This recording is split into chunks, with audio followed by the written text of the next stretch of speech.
नमस्कार दोस्तों, स्वागत है मेरे YouTube चैनल माई करंट में। आइए देखते हैं कुछ स्टैटिक के महत्वपूर्ण प्रश्न। जनसंख्या के आधार पर घटते क्रम में यूनियन टेरिटरी। पहले नंबर पे आता है नई दिल्ली, और दूसरे नंबर पे आता है पांडिचेरी, और तीसरे नंबर पे आता है चंडीगढ़, और चौथे नंबर पे आता है लक्षद्वीप। चलते हैं दोस्तों अगले क्वेश्चन की तरफ।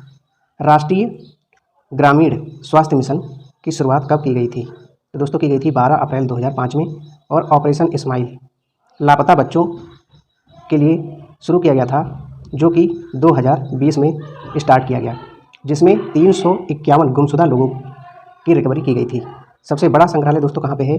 लंदन संग्रहालय सबसे बड़ा संग्रहालय है। बीकानेर उपग्रह प्रक्षेपण स्थल कहाँ पे है दोस्तों? कजाकिस्तान में। चलते हैं दोस्तों अगली जानकारी की तरफ।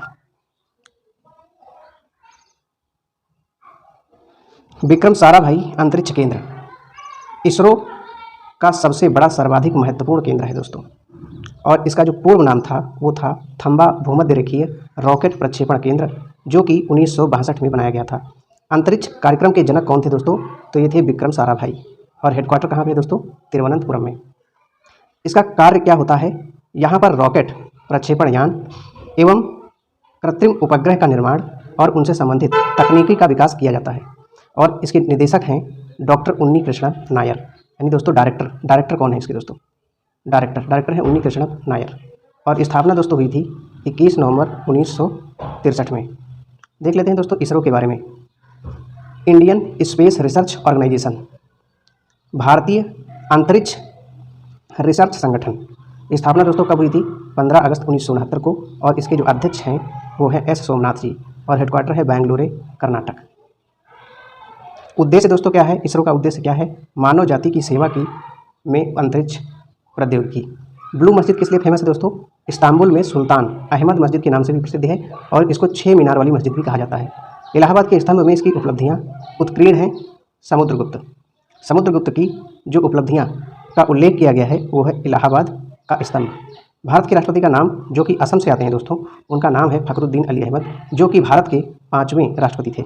जाकिर हुसैन हैदराबाद तेलंगाना से आते हैं, और इनको भारत रत्न 1963 में दिया गया था। मोहम्मद हिदायतुल्लाह लखनऊ उत्तर प्रदेश के राष्ट्रपति हैं। The little book of Joy किसकी पुस्तक है दोस्तों? दलाई लामा और डेसमंड टूटू की। बहुत ही मोस्ट इंपॉर्टेंट बुक है दोस्तों, ये एग्जाम में बहुत बार पूछी गई है।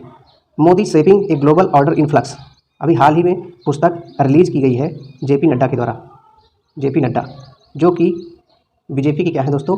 बीजेपी के अध्यक्ष हैं, जो कि बीजेपी के अध्यक्ष हैं, उनके द्वारा अभी हाल ही में ये पुस्तक रिलीज की गई है। और इसके राइटर हैं एस जयशंकर, जो कि विदेश मंत्री हैं दोस्तों, विदेश मंत्री हैं भारत सरकार के। यूपीएससी के अध्यक्ष और सदस्य की नियुक्ति का प्रावधान किस अनुच्छेद में किया गया है? तो अनुच्छेद है 316 अनुच्छेद में यूपीएससी के अध्यक्ष और सदस्यों की नियुक्ति का प्रावधान है। एमएसपी दोस्तों देख लेते हैं, एमएसपी क्या होती है? तो एमएसपी मिनिमम सपोर्ट प्राइस, ये एलके झां कमेटी की सिफारिश पर 23 फसलों पर एमएसपी का प्रावधान दोस्तों लाया गया था। एमएसपी 22+1 जो फसल है उसका नाम है गन्ना, यहाँ के लिए एफआरपी का नियम लागू होता है, इस पर एमएसपी लागू नहीं होती है दोस्तों। तो ये याद रखना है दोस्तों कि गन्ने के लिए एफआरपी होती है, और अन्य 22 फसलों के लिए एमएसपी होती है, minimum support price. NGT national green tribunal की स्थापना दोस्तों कब हुई थी? 2010 में, और इसके जो अध्यक्ष हैं वो है पूर्व जस्टिस आदर्श कुमार गोयल जी। पीआईएल पब्लिक इंटरेस्ट लिटिगेशन किसने इंट्रोड्यूस किया था? पीएन भगवती के समय पे। एनएमए नेशनल मोन्यूमेंट अथॉरिटी किसके अंतर्गत काम करता है? पर्यटन एवं संस्कृति मंत्रालय के अधीन, और इसके मंत्री जो हैं वो हैं जी किशन रेड्डी। राष्ट्रीय संस्कृति महोत्सव दोस्तों 2022 कहाँ पे आयोजित किया गया था? आंध्र प्रदेश में। भारत भाग्य विधाता महोत्सव लाल किला नई दिल्ली में। गुरु डोंगमार झील और चोलामू झील कहाँ पे दोस्तों? सिक्किम में है, और ये दोस्तों सबसे ऊंचाई पर स्थित एक झील है। कंकारिया झील और थोल झील कहाँ पे दोस्तों? गुजरात में है। वुड बफेलो नेशनल पार्क कहाँ पे है दोस्तों? कनाडा में। और कनाडा की जो कैपिटल है दोस्तों ओटावा कनाडा की कैपिटल है दोस्तों। गवर्नर ऑफ द ईयर पुरस्कार 2022 का मारियो मार्सेल को मिला था, जो कि चिली की गवर्नर हैं। GIF ग्राफिक्स इंटरचेंज फॉर्मेट, इसके निर्माता का दोस्तों निधन हो गया था 2022 में, जिनका नाम है स्टीफन विलहाइट। सीता माता रामगढ़ विषधारी और ताल छापर वन्य जीव अभ्यारण्य कहाँ पे है दोस्तों? राजस्थान में। विटामिन डी कैल्शियम के अवशोषण में मदद करता है। अगर कचरा पानी में मिल जाए तो कौन सी बीमारी दोस्तों फैलेगी? टाइफाइड नामक बीमारी हो जाएगी। सरकार ने 2025 तक कितने नए हवाई अड्डे बनाने का लक्ष्य रखा है? 220। कलमकारी चित्रकला दोस्तों कहाँ की पेंटिंग है? आंध्र प्रदेश की पेंटिंग है और land of the golden pagoda Myanmar को कहा जाता है। पंडित लच्छू महाराज लखनऊ घराना से इसका संबंध है। उत्तर प्रदेश का शास्त्रीय नृत्य है दोस्तों। गैलापागोस द्वीप पक्षियों के मल के ढेर के रूप में जाना जाता है और विश्व का सबसे लंबी तटीय सीमा वाला जो देश है उसका नाम है चिली। और सबसे ज़्यादा तटीय सीमा किसकी है? कनाडा की। किस शहर में विश्व की प्रथम टेस्ट ट्यूब डॉल्फिन पैदा हुई थी दोस्तों? हांगकांग में। चार्ल्स डार्विन किससे संबंधित हैं दोस्तों? जीव विज्ञान से।